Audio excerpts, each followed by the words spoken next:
La police en est servante. Na bonde sinabi zonga lobi ke balomsa. Bon, tout là nanoke yo balongo le na musala. Mais elo connaissait que tango aki akomi ni mota tout naï ndenga se musala. Oh, yo balongo la ke rien. La police rien. Ti lelo. Et les années. Kasina tout la minute. Amen, amen. Et c'est pas quoi le moins Moussa yo kendo sa Moussa. Amen, amen. Balongo il bossou 5 personnes. Frère Babi. On va la leti. Balongo lié, il fallait ba charger bateau ti dernière minute pour le bloc comment ko to bungi wana toni mondel longo li 5 personnes. Ba barrière. Na ba gérant on a tout 5. Il fallait 2 jours et le mois. Aïe, à combien d'endroits 20 heures. Amen, amen. Nabu qui est beaucoup aux élangs d'église. Vous en avez côté avancé comme batakuna. Te boya lobby. Pendant qu'on m'a dit côté lobby na tongo baza déjà. Pour mes amis, zaki bozaki boza. Des ballons linga. Donc le lobby bateau kokenda. C'est vrai. Bon. Au qu'on voyager kaka na bateau wana. Est-ce que vous comprenez? Nazozo nous sommes sala. Au Kenya bateau monsieur bon ça va vous allez la charger. Kako wana ndiko Kenya. Na prier si na bikenda ici. Lobby wana bateau ko lobby na tongo lelo babengi undele mo. Yaka bona botu ozonga musala banitu. Akepa ko bazongisi le reste est lelo moko ta zonga. Tunanga lelo ko nezongisi. Est-ce que vous moni mutango? L'ange au monier yewana yende mutasala kama kama ulele la mene mene a produit très fort et yowa maboko makasi pour ne pas perdre du temps pona tole kisangonga te nous pour la lecture de la parole totele mapona kotanga loba et n'oubliez pas que cet ange là c'est le Seigneur Jésus-Christ pe kobosa na katete mwanzi wana nde nkolo Yesu Kristo et c'est lui que je voulais prêcher yende na lingina teya maintenant même sikoyo kaka amen amen amen amen. Lisons dans Luc tutana mokana ya Luka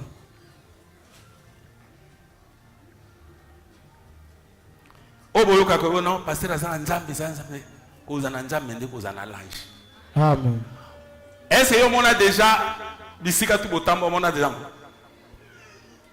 na famille no mobimba banda hein ba setre tilelo au moins la moto moko ni wa famille na nani a déjà famille ne moto moko banda ba koko ne tisiko mosali moko azana photo wana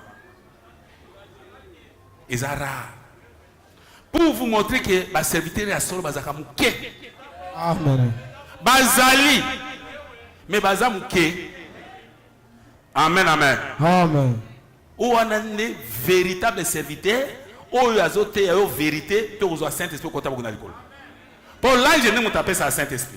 Amen. Les autres là, ils prêcher, ils tapent pour nos biki, mais moi, je suis zoité. Vérité, puis ils ont complété. Mais comme je suis calé, mais à ils ont le loco, moi, je suis bloqué ça. Il suffit qu'on a l'oba et sili.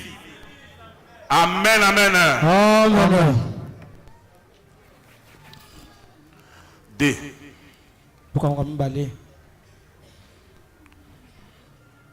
En ce temps-là, Paris un édit de César Augustin ordonna un recensement de toute la terre. Natango wana ezalaki na édit de César oyo apesaki mibeko ete batanga bato nyonso kati na mokili. Natango wana ezalaki na mobeko édit. C'est-à-dire mobeko moko ebimaki et pas na César Augustin a ordonné que Batonion so basa la recensement pour la mokili mobile. Amen. En ce temps-là, Paris un édit de César Augustin. Natango wana édit César Augustin apesaki mobeko ordonna un recensement de toute la terre. apesaki mitindo batanga bato nyonso kati na mokili. Ce premier recensement il y est pendant que Quirinius était gouverneur de Syrie. kotanga bato ya liboso esalemaki tango Kinirisi azalaki monyangeli kati na mboka ya Syrie. Tous allaient se faire inscrire chacun de sa ville. Bato nyonso bangende kokomisa bakombo moko na moko kati na ngumba na ye. Joseph aussi monta de la Galilée, de la ville de Nazareth, pour se rendre en Judée, dans la ville de David, appelée Bethléem, parce qu'il était de la maison et de la famille de David. Joseph pamataki na Galilea na mboka na Nazareth pona okede na Judea na yunguma na Dawidi o babengi yango Bethlehem pote ye azalaki kati na ndako na libota ya Dawidi. En fait de se faire inscrire avec Marie, sa fiancée qui était enceinte. Na tina yete akomisa pe kombo na ye na Maria mobandisi na ye o azalaki na zemi. Pendant qu'ils étaient là, le temps où Marie devait accoucher arriva. Tango bazalaki wana tango pona Maria pona kobota ekokaki. Et elle, enfantant son fils premier-né, elle le maillota et le coucha dans une crèche parce qu'il n'y avait pas de place pour y dans l'hôtellerie. Pe abotaki mwana ye ya mobali mwana ya liboso pe azingaki pa lalisaki wana na elelo ya banyama. Il y avait dans cette même contrée des bergers qui passaient dans le champ les veilles de la nuit pour garder leurs troupeaux. Et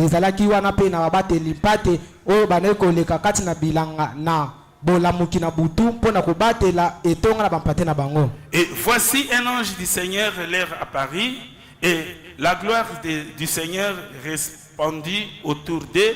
Ils furent saisis d'une grande frayeur. Mais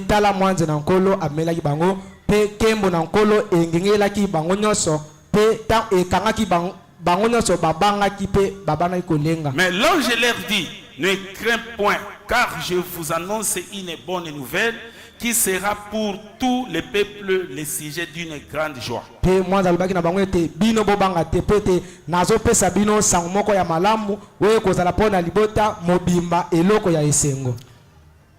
C'est aujourd'hui, dans la ville de David, il vous est né un sauveur, qui est le Christ, le Seigneur.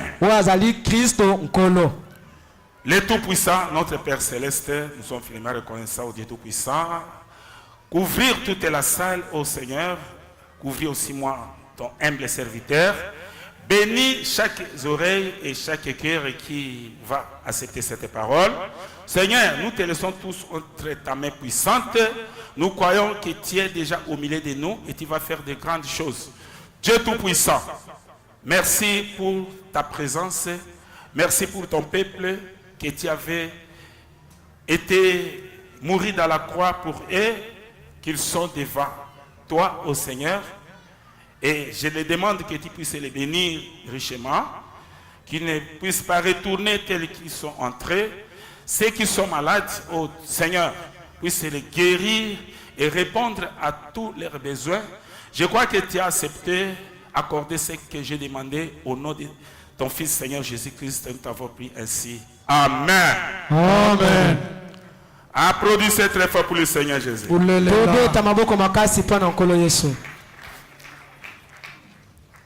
C'est merveilleux. Nous allons parler sur la divinité de Jésus-Christ. Jésus-Christ est Dieu. Amen, amen. Amen. Amen. Il y a quelque chose qu'il avait dit, mais les gens ne comptent pas de cela. Il y a quelque chose que Jésus avait dit, mais les gens ne comptent pas de cela. Je serai avec vous. Même en vous. Le monde ne me verra plus. Mais vous allez me voir. Je pense que vous venez de le voir maintenant. Peut-être ma miracle était à mon anaboy. Tant moi c'est quoi qui disciple ba monaki na miso. Amen, amen. Amen. Est-ce que vous comprenez? Amen. Les lopés, pour vous en assurer, c'est pour mon appel. Na miso. Dengue ba uti ko moni a mis ses photographies. Tala eza blague te. Eza ma sekite. Nzambe aya komi ses photographies na moto ana moki. Eza première fois seulement qui na prophète Branham. Bala liboza salama osawe. Banda mokile banda. Amen, amen. Amen. Pelo kwa biso toza ba partie intégrante ya prophète Branham. Itene ya kati ya musala. Loko la tindi ngai réellement nde ami municipe que oui azana ngai. Amen, amen. Eza histoire était chose réelle. Oyo moko moni siko kondima na il faut epesa mana assurance que non o eza vrai. Na lobi kutu photo ezali ya kazwa eza na ba labo o basala ka ba expertise kutale loko so eza réel tout. Eza na exposition pour la moto nyonso. Oyo zui pour sa tête c'est comme ça on peut sa réponse. Lisez. Messieurs, nous voudrions voir Jésus 9. L'essentiel, ce n'est pas que vous croyez. Essentiel est na no kaka te bondima. Mais celui en qui vous croyez. Kasi essentiel est oyo bino bozondimela yi. C'est ça. Amen, amen. Amen. Puis c'est ce que l'essentiel est que kondima kaka batonyo so bandima kaka. Yesu azanzamba, Yesu azali. Mais ça c'est na no ngwana ti. Mais ça c'est les ande bondima moto ango ndenge no kondima il faut monai. Amen, amen. Amen. Et nous croyons ce matin que Jésus est le Fils de Dieu, qu'il est né de la Vierge Marie, qu'il a souffert sous Pilate, et qu'il a été crucifié. Il est ressuscité le 3e jour.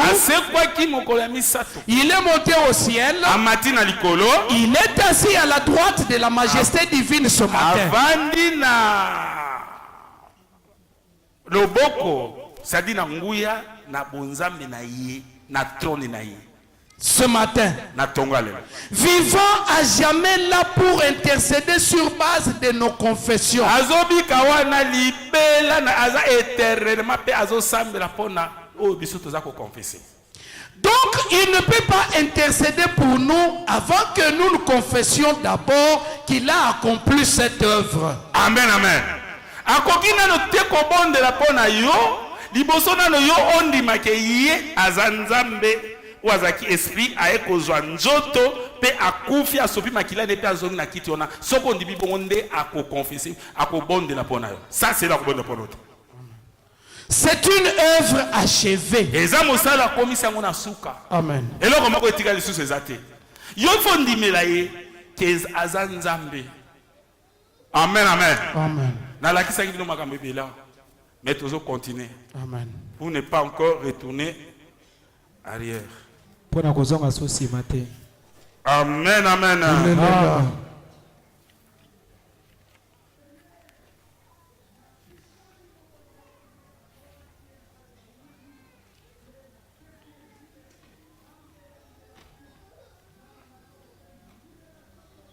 Oebi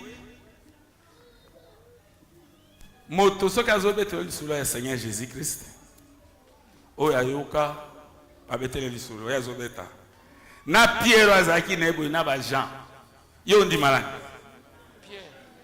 oyo azalaki na basolo bavandi balia. Amen, amen. Amen. Lelo pe la même chose bako kotia Yesu Christ mais ndima moto yo moni ye penza boyi na Yesu elongo wana so ndimie au betoli solo solo mais oyo ya betili yo kaboy au koso ebele yango moni makamba lo kute tondi na mboka. Amen, amen. Amen. Est-ce que vous comprenez? Amen. Sa divinité à lui, bonzambe kati na ye qui est-il? Ozanani. Certains d'autres font de lui un petit bébé de 7 ans là. ebele bazokomisa ye mwana moke wazalaki na tango wana. Il est celui qui s'éteint sur l'invisible plateforme. Azali moto wa bane ko telema na eliling ya monene ya oye mona nakate. Ça dit bazo zo lokwa moto moko bazo ke batie sika moko bo hein? Nde batiaki wana. Bo baba mona bongo. Qui attendit ses mains par là et dit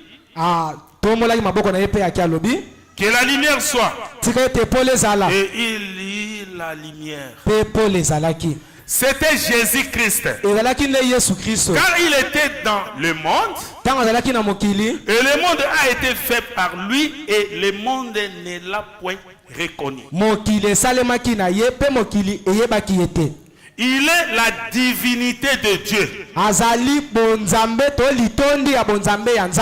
Remarquez ce qu'il fit jadis. Vous parlez du surnaturel dans les jours passés. Vous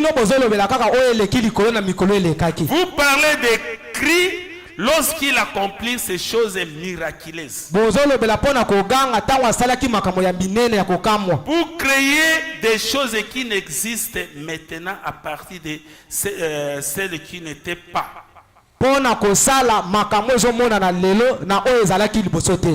Kosa makambo ezomona lelo na a créé ngona makambo en elo côté hein. Amen. Il parla et il en fit ainsi. Alobaki pe makambo esalemaki bongo. Amen, amen. Amen. Bazo zo lokola mwana moko benzambe ya bébé. Ndenge toiki yana ki abota makipe batiaki basanga ki sika kotia. Bato musu bazo zo bon. Yomoni na ba Noël bazo akabasali mo eloko moko batie. Est-ce vous comprenez? Amen. Bazo zo lokwa petit bébé moko boye. Nzo kandaza oya zaki na plateforme. Pia bande ko créer ba biloko nyonso mokili nyonso kelami na ye. Ce qui était l'homme égozarate, nyonso bomone zo kelama ezai. Ya za bonzam, ça dit nzambe nde azwaki nzoto avana kati nango, c'est ça. Il est la divinité de Dieu. Azali litondi ya bonzambe. Est-ce que vous comprenez? Amen. C'est ça. Amen, amen. Amen. C'est la vérité.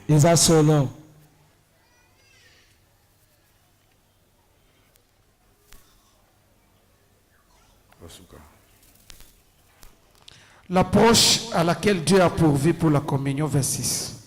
Et je me pose donc des questions là-dessus. Si nous retournons donc au commencement, toutes les choses tirent leur origine dans la Genèse. Et dans la Genèse, nous voyons que Dieu a créé l'homme pour communier avec lui.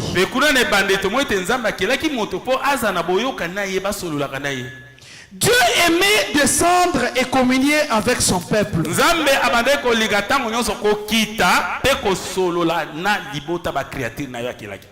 Genèse 1, au commencement, ces mots-là en hébreu, c'est El, Ela, Elohim, le Tout-Puissant. Na ebandeli Moana ebandeli Genèse elikoloba El, Ela, Elohim, le Tout-Puissant, oyangu ya nyonso, le tout suffisant, celui qui existe par lui-même, le fort, et en lui étaient les attributs du Père. Et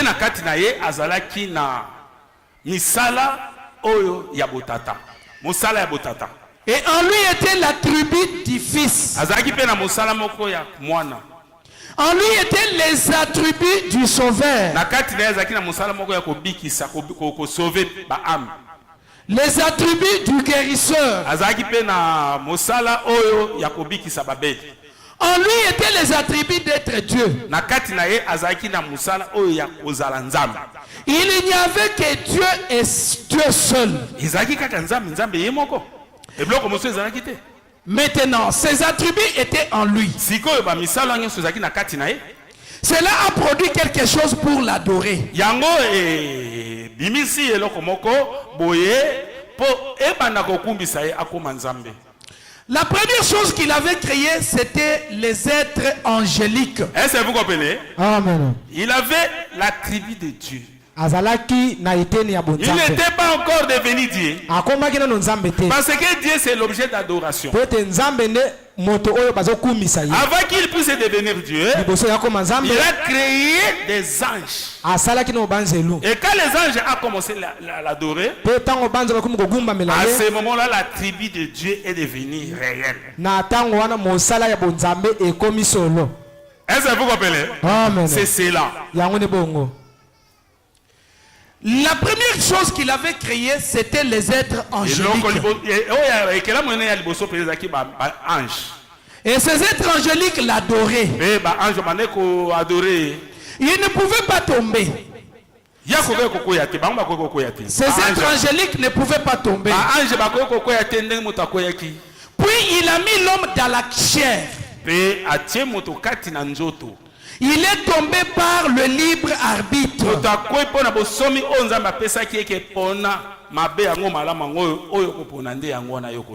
Il lui avait accordé le droit de choisir entre le bien et le mal.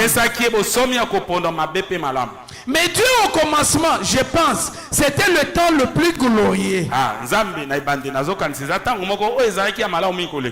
Quand notre bienveillant et précieux Dieu descendait dans le jardin d'Éden,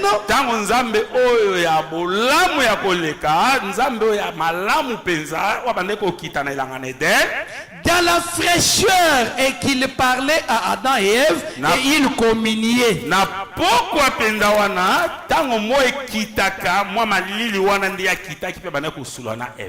Amen. Applaudissez très fort pour le Seigneur. Parce que Dieu aime l'adoration. Dieu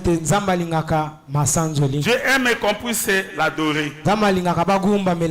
Est-ce que vous comprenez? Amen. C'est la vérité.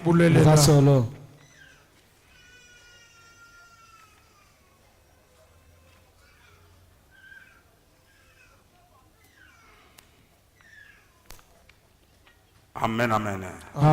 Nzambe akeli moto atiene Eden, pe bande ko kita, tango nyonso tu ko sulana moto ko komine na epuse ya lingi bongo. Amen, amen. Pe sikoyo. Une confession avec Dieu 19. Moto sikoyo ayaki ko kweya. Me ba anjo ya kele ba kweya ka ba ko samabiti. Mais moto na osomi libre arbitre na ye ou apesa ki ya mkopona mabe pe malamu moto ayaki ko kopona mabe pe moto akui. Mais maintenant écoutez ce qui est arrivé. Une conférence avec Dieu 19. Et c'est ainsi que Dieu tient ses conférences. Nzambe asalaki conférence tango mwana na yakui.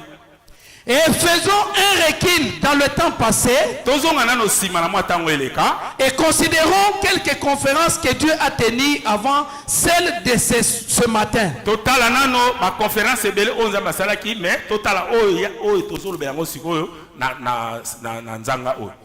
La première conférence dont j'aimerais parler juste maintenant pour un instant, conférence à Liboso. Nous allons l'appeler la conférence d'Éden. Conférence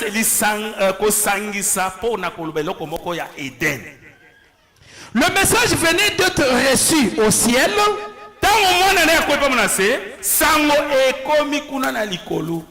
Selon lequel l'enfant de Dieu était déchu de la grâce. Amen, amen. Tant bazaki wana, ezaki na ba ange bazalaki pe. Tant akwei directement ange amati na message. Koyebisa. Mwana nokuna akwei. Est-ce que vous comprenez? Amen. Qu'il était déchu de la grâce. Akwei na sena ngolu, c'est-à-dire ngolu na sena ngolu aze sur le côté, na se même ya nyama. Qu'il avait péché, asali lisum. Un état d'urgence fut convoqué. État d'urgence nzambe taki roi. Et dit, ba ange boya. Boya rapidement. État d'urgence. Ne présent salaka. Ce qui a dit voyage, tous les ministres rapidement. Ta d'urgence, ça donne réunion mon caso ça.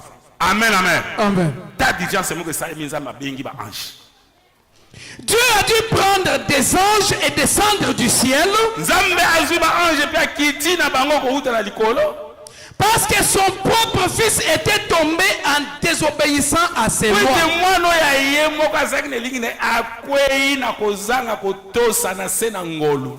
Et désobéir à ses lois entraînait la peine de mort. Directement ezaka peine nango ezaka séparation, c'est-à-dire likokufa libela akobika soute. Dieu a dû venir de toute urgence comme pour toute conférence qui se tient. Amen, amen. Est-ce que vous comprenez? Amen. Conférence, nous sommes à ça qui conférence, na Élysée. Nanani Élita alobaki que non yo roi oyo lokolo bomi Nabot pe mambo bale makila na ye yo pe kokufa mambo bale makila na. Amen, amen. Siko comme na ngombo boye Polikamo ne ko kusema ili akufa mais Élysée azalaki a remplacer comme nza matinda musako mona tamo. Nzambe sikoyo bango bazo préparer bitumba. Nzambe tayibo sava. Nani ango abengi ba ange nyoso tu. Amen, amen. Amen. Boya rapide. Conférence. Eli musako na ngai alobaki ke moto wana akokufa lokwa abomaki na boti musai na ngai pe balei bambo balema ke yepe fa kufa bambo balema kila na ye. Eli alobaki bongo. Mais taba ngiba ke bitumba. Nana ngoko ke de loko yito ko sala. Ange musa lobi. Seigneur tinda ngai. Osani. Tenga moto na kena na noé na kolisa ki maibele ate yote. Amen, amen. Mosusu. Seigneur, moi, yo, o salani. Tenga moto na zikisa ki Sodome na Gomorrhe. Na zikisa bango nyoso. Nzama bitete yote. Ti baba di ko pesa ba de kaso ba te ti moso bitete ndanga Seigneur. Yo ko sante nazo ke na kote la ba prophète na ye. Ba pesa ba faux message. Ndia ko ndima ngo sikota ngo kende bonga kokufa ba mbo kuna Nzambe ba kolia ndenge badiaki na boti. Yo. Amen, amen. Est-ce que vous comprenez? Conférence avec qui? Quelque chose doit être fait, sinon le tout sombre dans le chaos. Et là, comme vous savez, c'est une urgence. Oh, moi, je suis na sena mibeko, na sena ngolu. Il faut que sinon tout sombre dans le chaos.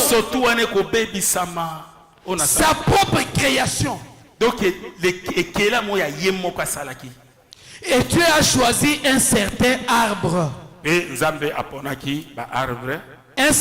arbre. Et il a réuni Adam et Ève. Et les a amenés là et a tenu une conférence avec eux. Amen, amen. Avec Adam, Ève, boya. Est-ce que vous comprenez? Conférence est ça. Est-ce que vous comprenez? Amen. Et quand il en est arrivé à la décision, il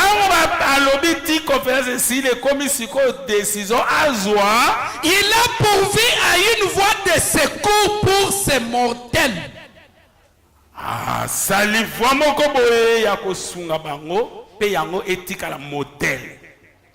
Amen, amen. Amen. Il a pourvu une voie de secours pour ses mortels.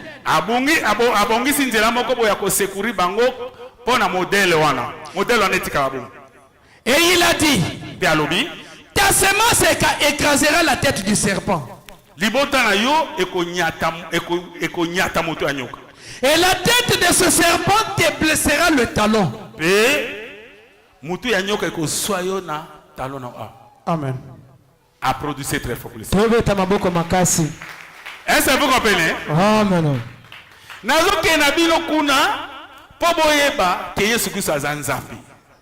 Amen, amen. Amen. Motalo ça la conférence wana nani. Parole de Dieu me devrait bisa biso. Ponzambe banzambe bazami balete. Amen, amen. Amen. De tozo kenda wana. Po bokogi bato bako compter que oui, au moto azaki wana Eden, c'était Dieu lui-même. Jéhovah. Yaki nzambe ye moko Jéhovah. Mais tozo ke siko na Jéhovah wana ndu bazo croire na wana. To démonter en ce que Jéhovah a travaillé pour comprendre que Jéhovah de l'Ancien Testament c'est Jésus de Jéhovah ya kondima na kala, Yesu na kondima na sika. Est-ce que vous comprenez? Amen. C'est cela. Ezane bongo. Tout le monde une conférence Salemi.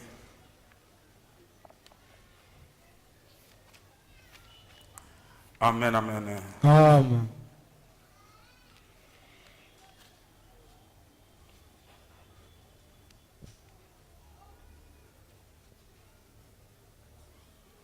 Le messager du soir 84. Et le Dieu infini ne change jamais son programme. Nzambe oyaza seko na seko za na sukate a changer le programme na ye te. Il doit toujours s'en tenir à la chose avec laquelle il a commencé. Ye atika la katango nyonso hôtel makaka ko sala o ye abandaki na yango. Amen, amen. Amen. Est-ce que vous comprenez? Amen. Ndenge abandaki na Eden. Abomaki pate puis alatisaki bango. Première décision na yowana motali boso akoyaki yango etika libongo ako continuer pe na ba oba kwenyo so sima bongo. Est-ce que vous comprenez? Amen. C'est pourquoi nous pouvons avoir confiance en ce qu'il dit. Yango ne senge tous apena ko ndimisa mapena so na onyo so tu ya zoloba. Il ne peut pas changer. Puis ça tika ko bongo na te. Il a sauvé un homme sur base de sa foi en Dieu. Ye abikisaki moto na base ya kondima na epana nzambe. L'autre homme qui viendra sera certainement sauvé de la même manière. O pe akoko isa masimata onyo so to akoya akobika kaka na lolenge ya base ya kondima na ye. Quand Dieu a établi un lieu où il peut communier avec sa création, tango nzambe atiaki esika moko esika oyo ya koki kosolola na bikela mona ye. Adam a essayé de se faire lui-même une voix. Adam amekaki liboso ke basolola asalaki mwa voix moko boya ye moko. Et il a pris des feuilles de figuier pour lui et sa femme. Biazwaki kasa mosuke pona ye pe na mwasi na ye. Pour se faire entablier. Po ete bango babatela mabomba mana yango.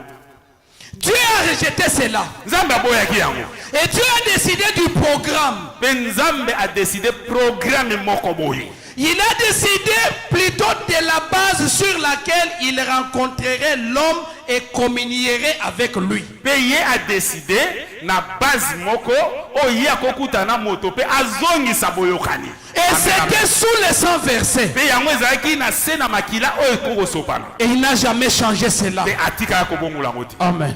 Applaudissez très fort pour les Seigneur. Tobeta maboko makasi pona nkolo. Oulelela.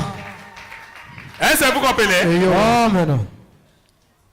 Il n'a pas changé. Abomwana. Toujours c'est les 100 versets. Ezakaka na se na makila o esopani. Kuna na makila Eden ndenge moko pe sikoyo atika no kobongola ngote.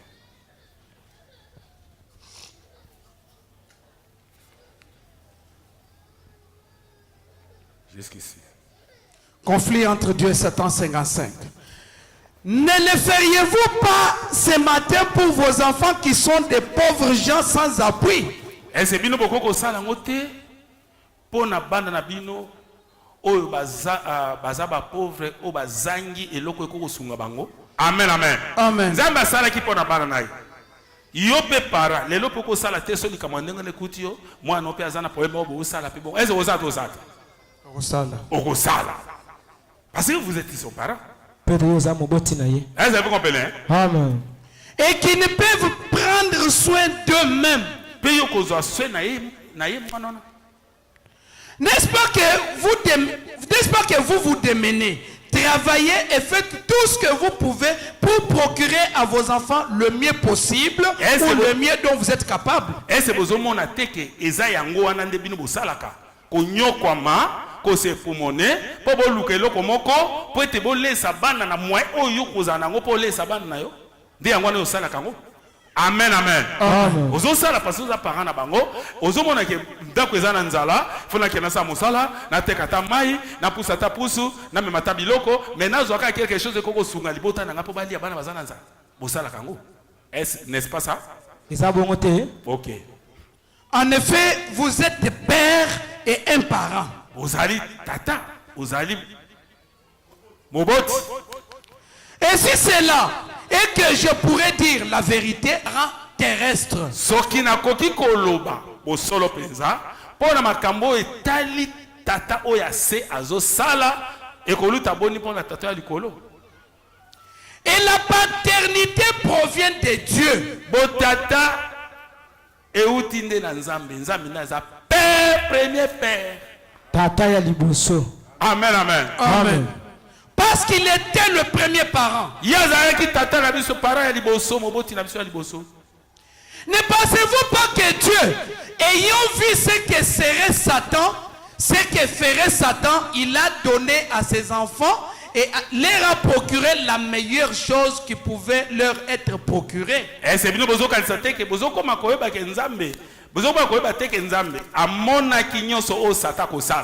Wana esaminote amonaki pe asali eloko moko boye apesi bana na ye po ete bakoma kolonga likambo wana ekoya. Amen, amen. Nzambe aprokiraki quelque chose po amonaki o sata kosala ke tala koya kosala boye nde apesaki bana na ye parole, l'arbre de la vie. C'était un bon moyen. Po ete tango sata kozoya balonga ye. Amen, amen. Amen. Mais bana na ye batika ki onzambe apesa ki bango po balonga satan bazwaki njete bandimela ki satan yango bakoyaki. Amen. Est-ce que vous comprenez? Amen. Connaissant ce que serait l'attaque de l'ennemi, Dieu avait fortifié ses enfants. Nzambe ayebaki attaque ennemi ne kozala pe a fortifié ki bana na ye na liloba na ye. Amen. Applaudissez très fort pour le Seigneur. Nous partons à fur et à mesure. Amen, amen. Amen. C'est la vérité.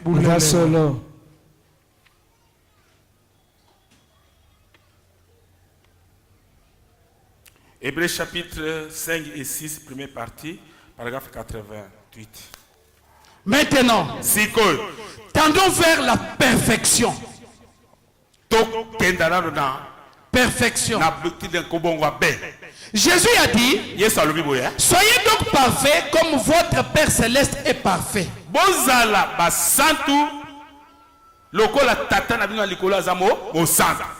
Amen, amen. Amen. Et nous sommes tous condamnés. Peu importe ce que nous avons pu faire, nous sommes condamnés. Nous sommes nés condamnés. Votre maman et votre papa sont nés condamnés. Vous, tous vos ancêtres étaient nés dans le péché.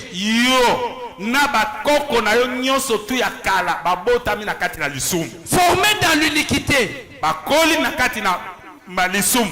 Comment allez-vous donc obtenir cela? Comment allez-vous être parfait? Si vous n'avez jamais rien fait, jamais volé, jamais menti, jamais rien fait de votre vie,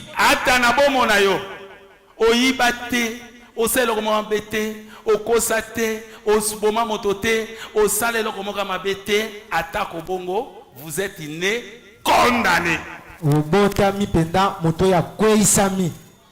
Malgré cela, vous êtes néanmoins condamné. Vous étiez condamné avant de respirer votre premier souffle.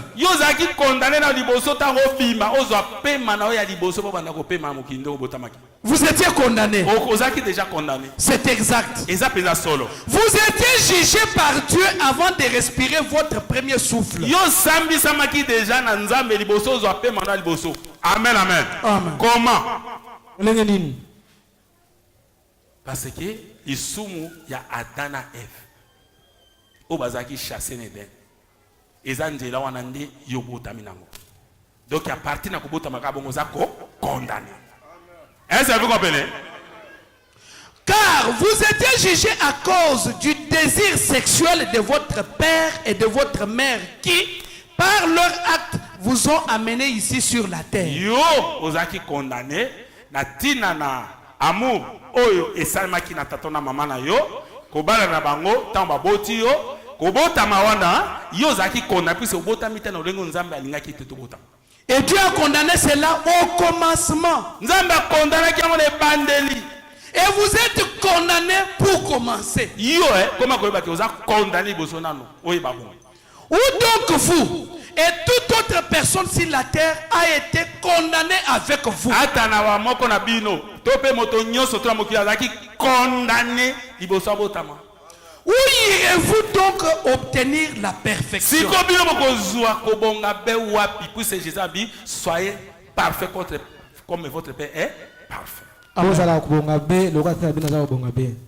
que vous voyez maintenant? Amen. Amen, amen. Amen.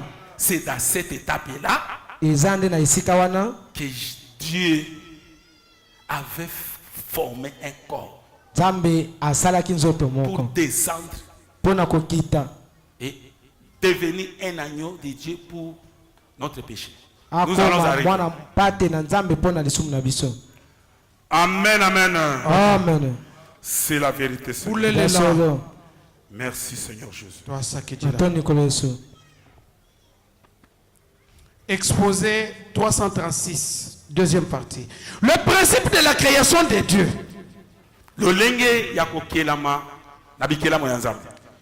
Voilà qui le Seigneur Jésus dit être.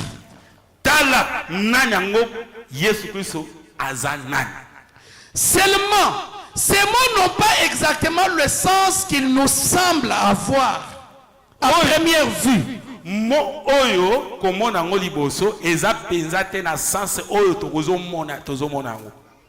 En prenant ces mots sans bien les comprendre, kombo oyo mo oyo liboso kozanga kososolo yango, certains, des multitudes de gens en fait pensent que Jésus a été la première création de Dieu. Bamoko babosusu bato ebele bazolo bapo Yesu azalaki ekelamu ya liboso na Nzambe.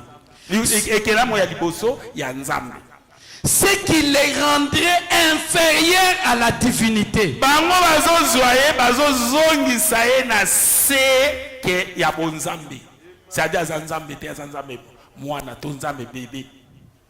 Ensuite, cette première création aurait créé tout le reste de l'univers et tout ce qu'il contient. Et que la liboso création liboso forme zamazwaki liboso yango wana nde créé biloko nyonso obiso tozana yango tozomona. Amen, amen. Amen. Est-ce que vous comprenez? Amen. Na lakisaki bino na premier cercle. On ne voit pas Dieu. Il est la puissance. Il avait rempli toute la terre. Et en lui, il avait quelque chose pour créer.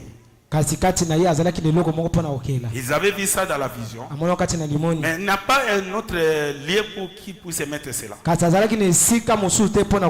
C'est pourquoi il s'est condensé. Il est devenu colonne de feu. Il a laissé la place. Est-ce que vous comprenez? Dieu a mis ce condensé. A dit que l'espace c'est pour Babylone qui est là et Amen. Première créature. Première forme que Dieu avait pris. Est-ce que vous comprenez? Amen. Si comme tu as loba, le quoi la Bible dit que non, aza ekela mo ya liboso na bikela mo na Nzambe, ba commission inférieure à Dieu. Abakomisie na sependa na bonzambe. Nzoka Nzambe a mis ce condensé pour attirer espace. Pour ba créature na ezo esika kovanda. Création ezo esika kovanda. Oya zomona. Ndengo zaona. Mamuso monaka ndako nini na kotonga. Est-ce que vous comprenez? Amen. Ozomona mona passé. C'est ça. Ezande bongo. Si vous mona ke mena ko tiango api déjà awa na tondi mobimba ngamo ko na tondi place. karibu mbana tondi na kati menda kuna mwana cha telefone na mizongo sa muke na mizongo si muke na tike espace na mando cha bandako. Est-ce que vous comprenez? Amen. Mais yango esali teke nzambe komi se condenser kozwa première forme na ye ya création oyemoko yango ekomi te kaza inférieur te nzambe nde wana mi se condenser. Akondika. Est-ce que vous comprendre? Amen. Tozo longo le kivoki. Tozo longo la bino. Mauvais enseignement. Malakisi ya mabe. Obozu kotati na crâne. Kotati na bongo. Est-ce que vous comprenez? Amen. Il faut avoir des médicaments solides Et c'est lui pendant qu'on soit bakisi ya makasi. pour traiter cette maladie. Pona kopesa kisi malam pona bokono. La maladie de la fausse doctrine. Bokono ya malakisi ya mabe. À cause de Dieu, le Seigneur, notre Seigneur qui est le Sauveur, qui n'est les gens disent que non, il n'est pas Dieu. Bakomisi kolo na biso zali mobikisi bamoso ba ebisi balo banayete azanzambete. En le rendant inférieur à la divinité, ensuite il pense que cette première création